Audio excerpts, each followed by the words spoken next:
Assalamualaikum warahmatullahi wabarakatuh. Perkenalkan, nama saya Umi Nurul Khalisah dengan NIM 2101021110016. Di sini saya akan menjelaskan tentang proses belajar, faktor-faktor yang mempengaruhi belajar, dan jenis-jenis belajar. Untuk yang pertama yaitu ada proses belajar. Menurut Robert dalam ilmu psikologi, proses belajar berarti cara-cara atau langkah-langkah khusus dengan beberapa perubahan ditimbulkan, hingga tercapai tujuan tertentu.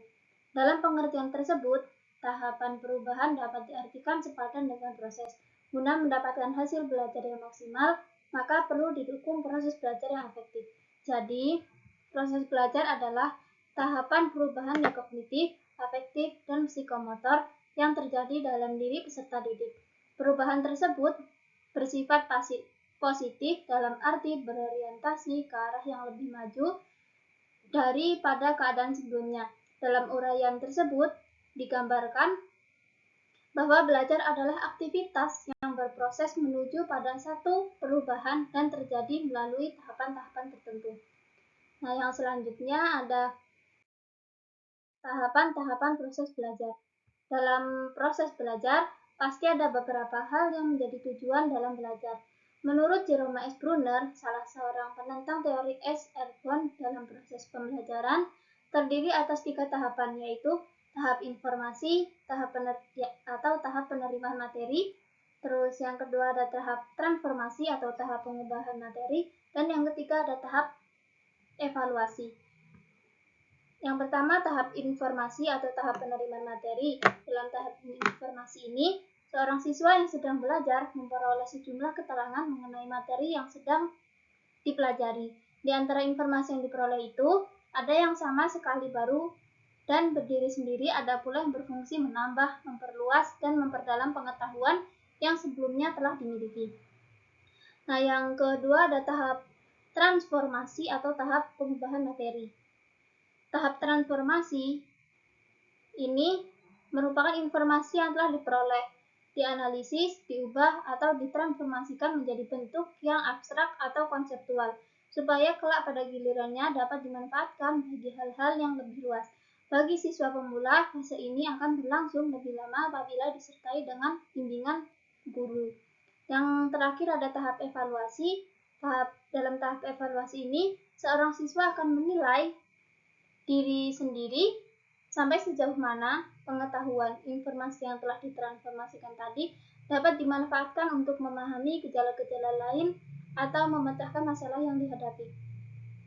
Terus yang selanjutnya ada faktor-faktor yang mempengaruhi belajar. Faktor-faktor yang mempengaruhi belajar banyak jenisnya, tetapi dapat digolongkan menjadi 2 golongan, yakni faktor internal dan faktor eksternal. Faktor internal yang mempengaruhi belajar. Faktor internal itu merupakan faktor yang ada dalam diri individu yang sedang belajar. Faktor internal dapat dikelompokkan ke dalam 3 faktor, yaitu faktor jasmani, faktor psikologis, dan faktor kelelahan. Nah, faktor jasmani ini terdiri dari faktor kesehatan, contohnya seperti cacat tubuh. Nah, kalau faktor psikologis ada 7 faktor yang tergolong ke dalam faktor psikologis yang mempengaruhi belajar. Faktor-faktor itu adalah inteligensi, perhatian, minat, bakat, motif, kematangan, dan yang terakhir ada kelelahan. Selanjutnya yaitu faktor eksternal.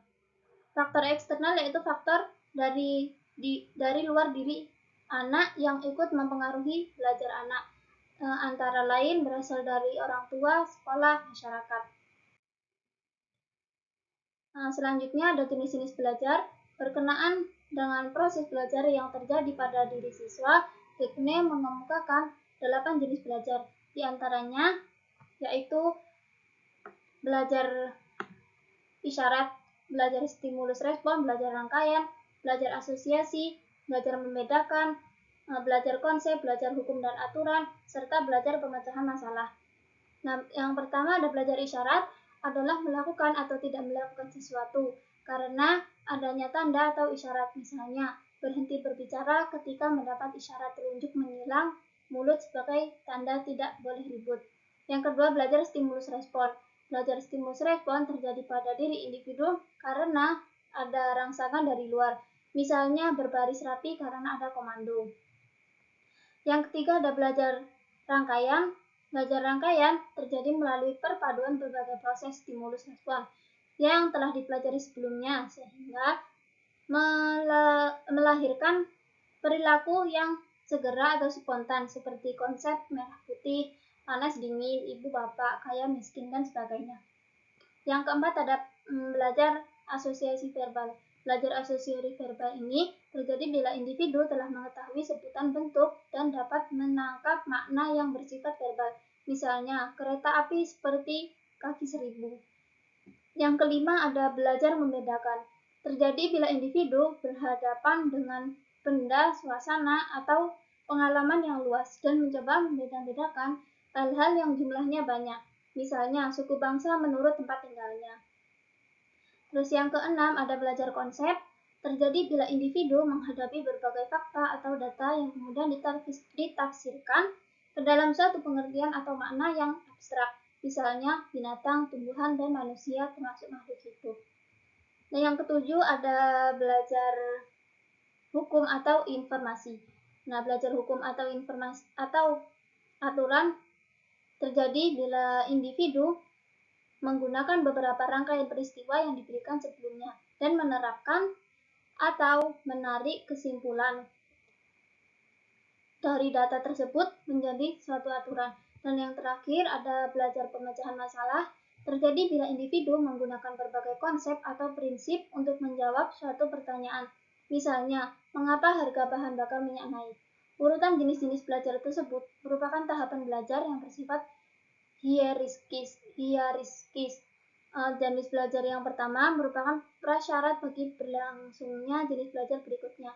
Seorang individu tidak akan mampu melakukan belajar pemecahan masalah apabila individu tersebut belum menguasai belajar aturan konsep, membedakan, dan seterusnya.